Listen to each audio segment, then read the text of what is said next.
ದಶಮರಿ ಅರೆ ಭಾವ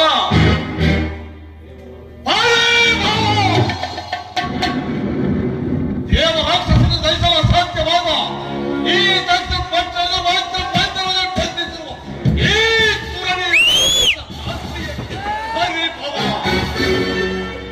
ಯಾವ ಮಹಾವೀರನು ತನ್ನ ಉತ್ತರವನ್ನು ತಪ್ಪಿಸಲಿಲ್ಲ ಸಾವಿರಾರು ತುಜಾತನ್ನು ಪಡೆದು ದೇವರು ದೇವತೆಗಳು ಮಾರುಕಡೆ ಅಜ್ಜಯರಾದನ ಅಂತ ದತ್ತ ಜಾತಿಯರಿಗೆ ಪರಿಭವ ನಾನು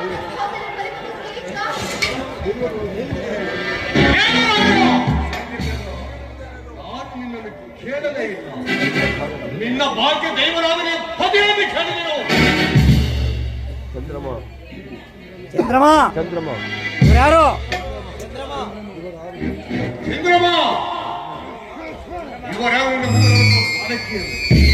ಅವರು ನಿಮ್ಮ ಪುತ್ರಿಯರಾದ ಕುಶವತಿ ರೇವತಿ. ನನ್ನ ಪುತ್ರರು ರೇವತಿ ಕುಸುವತಿಯರು ನಿನಗೆ ನಿನಗೆ ಧರ್ಮಪತ್ನಿಯರಲ್ಲವೇ? ಅದಾರಿಗೆ ಮತ್ತು ನನ್ನ ಧರ್ಮಪತ್ನಿಯ ಚಂದ್ರಮ ಈ ದಂತಪತಿಯರವಾಗಿ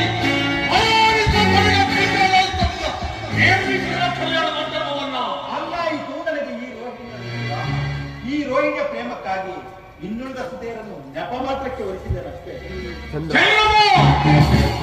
ನಮ್ಮ ಪ್ರೇಮ ಸುಪಾತ್ರೆಯಲ್ಲಿ ಸಮಾಧಾನವಿರಬೇಕೆಂಬ ವ್ಯಕ್ತಪಡಿಸಿದ ಗಾಢವಾದ ಪ್ರತಿಜ್ಞೆ ಇದನ್ನು ಮೀರಬಾರದು. ಇದನ್ನು ಮೀರಬಾರದು. ಕುಲದ ಘಾತಕ ಸತಿಯರಿಗೆ ದಂತಮೃಗಿನ ಬೇರಕ ನೀನು ನೋಡಿದ ಪ್ರೇಮ ಛೇದನಕ್ಕೆ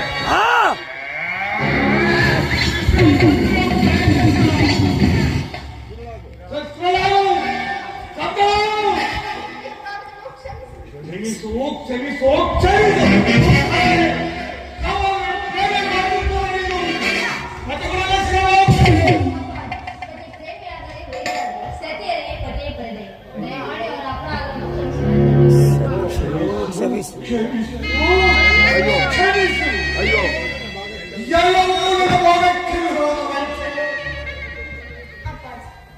ನನ್ನ ಪ್ರಿಯ ಸಹೋದರ ನನ್ನ ಮಾತಿಗೆ ಪತ್ತಾರು ಮಾಡುವಂತೆ ಶಾಂತರಾಗುತ್ತ ಚೌರಮ್ಮ ಶಾಂತರಾಗು. ನೀನಿನ್ನ ಮುದ್ದು ಮಕ್ಕಳ ಮುಖವನ್ನು ಹಾದು ನೋಡು. ಇನ್ನೊಂದು ಬಾರಿ ನಿನ್ನ ಸುತರಿಗೆ ಪ್ರತಿದಾನ ಮಾಡು.